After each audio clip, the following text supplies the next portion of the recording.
All right, a couple of porting tips here if you're inclined. So, the exhaust port's just about finished. Well, here, let me keep the light off of it. That way you can see a few of the imperfections. If I come in just a little bit tighter. So you see there's like a little bit of wavy edge along the top of the exhaust port there. And any other surface imperfections. You'll be able to see those a lot easier if you'll take some Scotch-Brite and wrap it around your carbide, buff that, and then go back. Here, I'll stop, clean this up, touch it up a little bit, and we'll come right back. All right, so here's what I'm getting at, is once you polish up the intake port with some Scotch-Brite, you'll be able to see where I went and cleaned up that one high spot? And because this area was so shiny and bright, you can see where I hit that one high spot. And as I go over it, I can actually see the contact point for the burr. So once you get this, and then we'll clean up some of the other nicks that are right there. And that way you get a truly nice... In order to get a good polished exhaust port, your grinding work has to be really good. This is not going to make your port work look better. But it is a good tool to see where your highs and lows are, so you can go in there and tidy up some stuff and then go back and polish up a good clean surface. All right, here's what we look like all finished up. See if I can't get the light to shine on that just right. Anyway, port looks nice. It's all shiny, clean. All the lumps and bumps are out of it. She's good to go. All right, let's have a look at the finished handiwork. I could have gone a lot wider on the intake, and this is kind of like a let's see how it goes. Again, this is the first time we're using this Wiseco piston. I've got all the room in the world, but I don't want to just hog things out. You can't put material back. So if we think it needs it, some nice work on the upper transfers. Try to get those. Oops.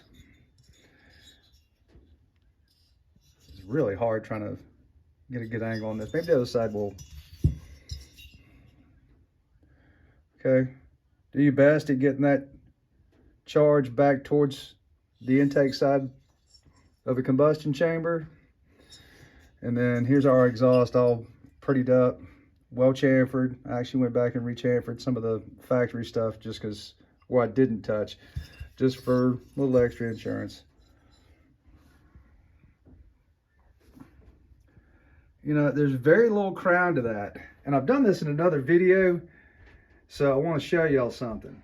Here's some old muscle saw jugs. Specifically, that KS right there is Colburn Smith, and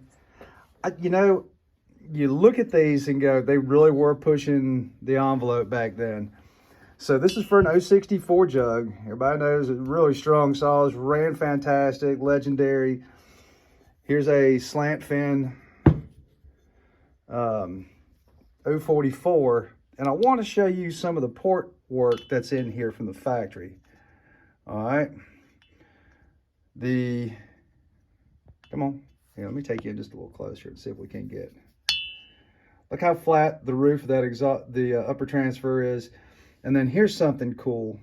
You see how this slopes from this side? So more air gets in on the exhaust side, and it directs it. That's the whole name of the game, is directed to get it back to the back of the combustion chamber where the spark plug is. All right. And then let's look at the rectangle of an exhaust port.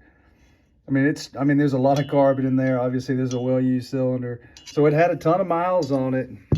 There's some light scoring in here, and I'm going to hang it out there. Probably ended up with an air leak being old. A little gentler on the intake side. But, that's just... Here, and I'll show you the 44. I think I can lay this one down without too much drama here. But same thing. these early cylinders, look how squared off that is.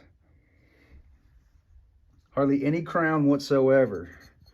So, in the grand scheme of things, I don't have a lot of crown to that. It's a pretty flat roof. And, you know, it's hard to argue with the performance of these pre-EPA saws. And this is why, you know, if you look at these old designs, flat uppers, swept lowers, you'll see it in this as well. Same deal. Look at that. Plenty of room to get in over on this side and direct it towards the spark plug. So there's supporting tips for you. What little bit I've learned in the years that I've been doing this. I mean, you know, you always learn a little something every time you do one of these. You got plenty of time to think while you're working on it. But the idea is you can always take more off if you want to. Hard to put it back on. All right, let's look at a more modern, this is a 461 jug right here. Okay. You'll notice, and if you'll think about this, how narrow or how short that intake is. Okay, that's going to help with throttle response. They've made it wider, so you've got the area to actually get a good intake charge in. But with that short area of time, you're going to get snappier throttle response. So if you've ever learned the hard way about hogging out an intake and realize that your saw is real sluggish, things like this are what you need to keep in mind. Let's look at the exhaust. There's a tremendous amount of crown in here, and you'll see this on the 500s and on the 661s as well. So you've got your charge starting to weep out as the piston cracks open and your exhaust charge comes out. Where if that was a little flatter, you're trapping in the top of the combustion, from the combustion chamber down to the top of the exhaust port, you're trapping more of that burn charge before it's released. So I think you get a better thump out of every stroke, okay? So you're scavenging. So your intake, so your lower transfer is right there. It comes up through here. And the idea of any two-stroke is to scavenge. So as it comes up, compressed, detonated, and then as it releases and comes out of the exhaust port, and it's going to be coming out down at an angle like this, is that you want to follow with fresh charge to help evacuate all these burnt gases. And the more gases you can get out and get a cleaner fuel burn, the more power you're going to make. So let's look at their uppers. Now this is a quad port design, so it's different.